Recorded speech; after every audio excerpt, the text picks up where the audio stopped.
Hello, I'm Steve Hand, licensed psychologist. Thanks for joining me. This is another video in my series on self-improvement for normal people. And today I'll be talking about celebrating diversity. Um, this is overlapping with a lot of important areas of psychology. So I'll try to explain it as best I can in this short video. I've been making these at about 10 minutes each because I think that's about the extent of our attention span for most people. So I like to get right to my main points. Someday maybe I'll do some videos that are longer, which will go more in depth. But for right now, I'm going to keep it short and sweet. So I've talked in the past about the relationship between thoughts, feelings, and behaviors. Talked about topics like self-esteem, managing anxiety, recognizing serious psychiatric problems. So today we're going to talk about diversity and how that fits under the category of self-improvement. Okay, so one of the reasons I thought this was important is that the fact is there's diversity in the world, and we as people are better off if we can not only cope with that, but enjoy and celebrate diversity so that it's beneficial to us and to other people. So let me start off by talking about the lyrics to a song that was done by John Lennon. You might have heard his name. But he wrote, and I'll just tell you a paragraph of the lyrics. Imagine there's no countries. It isn't hard to do. Nothing to kill or die for, and no religion too. Imagine all the people living life in peace. Okay, so, that's the main point of that is that in life we tend to create categories of different people for different reasons. And in many cases, that leads to very negative consequences. It can lead to prejudice, it can lead to racism, it can lead to hostility and exclusion, and it's really not increasing the chances of peace. In fact, it's decreasing chances of peace. So the basic psychological principle here is there's a difference between discrete or categorical thinking versus continuous or dimensional thinking. Now, there are some things in life that are better described in discrete or categorical fashion, such as many medical illnesses. Like if your doctor, based on medical tests, says that you have cancer or diabetes, or things like that, that can be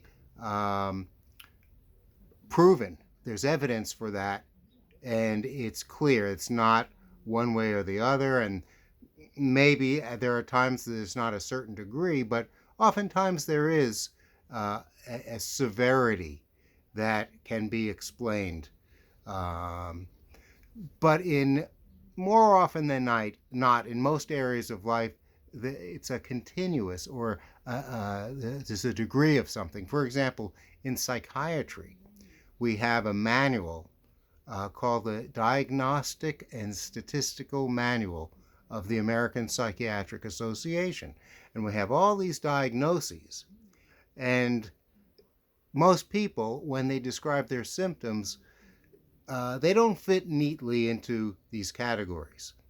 All right, so I prefer a dimensional approach where you can talk about the degree or the severity, which may very well vary over time. Okay, so, and that's, I think, the way it is for most people and their difficulties. In other areas of life, in politics, we tend to see people either as a Democrat or Republican in the United States. And you know, sometimes if you align yourself with one or the other, you tend to demonize the other party and oftentimes look down on them. There are people who do that, look down or feel you're superior to them, and that tends to create division. Okay, a lot of division, as we can see in politics, and that's been going on a long time.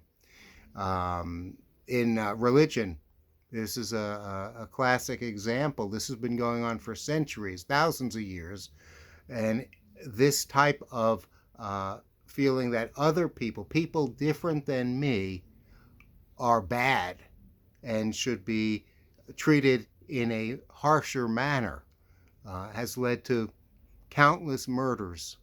Um, even countries. This is you know, currently in the year 2022, we're seeing Russia and the Ukraine, and what enables some people to viciously kill other people is often the fact that they're just from another country. And it has nothing to do with how nice the person is or what they've done. Innocent people are killed just because they're from a certain country. So, you know, this goes for race relations, you know, and I have to say, in the United States anyway, over time, um, uh, blacks, African Americans, anyone with a darker skin has over the years been treated very unfairly, oftentimes with violence and incarceration.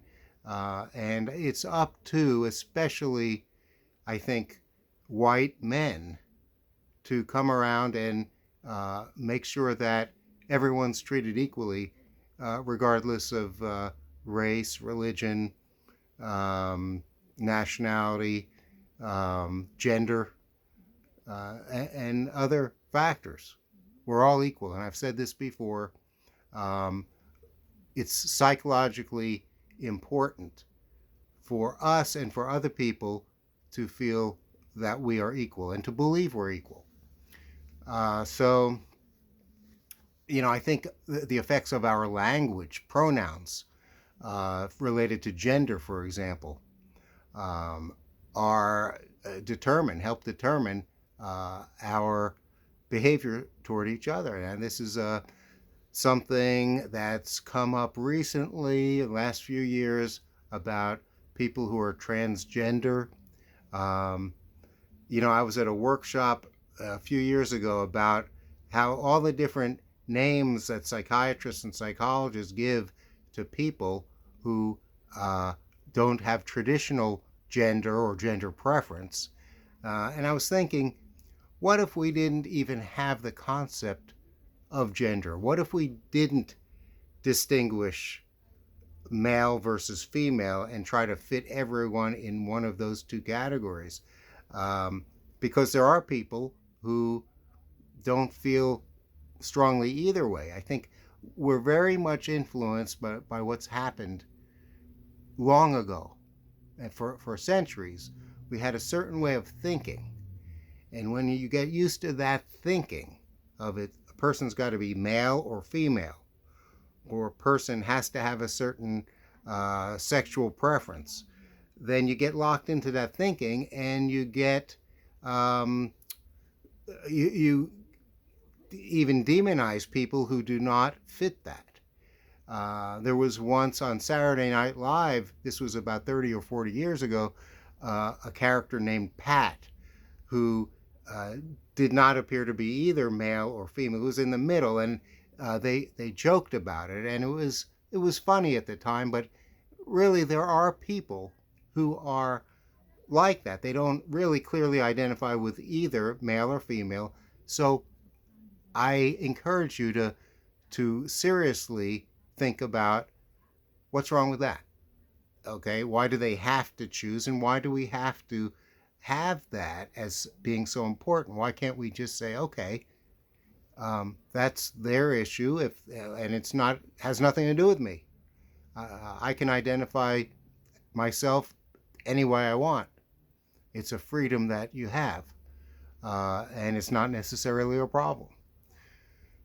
So another area that we can talk about is sports in terms of, we tend to divide people into teams, because what would sports be without having teams?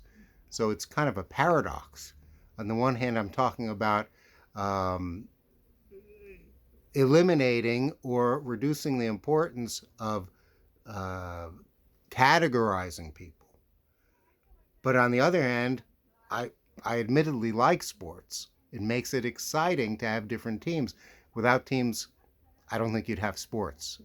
Okay? It wouldn't be very exciting to have all the players on the field be playing for the same team. That wouldn't be a sport anymore. But I don't think you have to take it so seriously. And people often take sports too seriously to the point of hurting other people. Again, self-improvement would include having a more realistic attitude, and not only a tolerant attitude, but a positive attitude toward people who are participating within the rules. And you see a lot of that in sports. In fact, mostly that's what you see. So what we want to do is avoid demonization, discrimination, labeling, and all these isms, racism, sexism. I consider that self-improvement. If you really question some of the values that have been around a long time and wonder, how can I make it different? If you celebrate diversity, celebrate people who are different than you, don't be afraid. People are people. Okay, so if you were born in another country, you'd have the same needs as someone else born in a different country. It really wouldn't be very different. So be open to that and look forward to meeting people of different religions, different races, different gender preference. Don't be afraid. You can be who you want to be, but let them be who they want to be, as long as they're not hurting other people. So this is just going to give you some ideas, some food for thought, and hopefully it stimulates you to learn more. And in future videos, I'll get more in depth on some of these topics. But in the meantime, if you like this, click like, click subscribe, and I hope you have a terrific day. And I'll talk to you next time.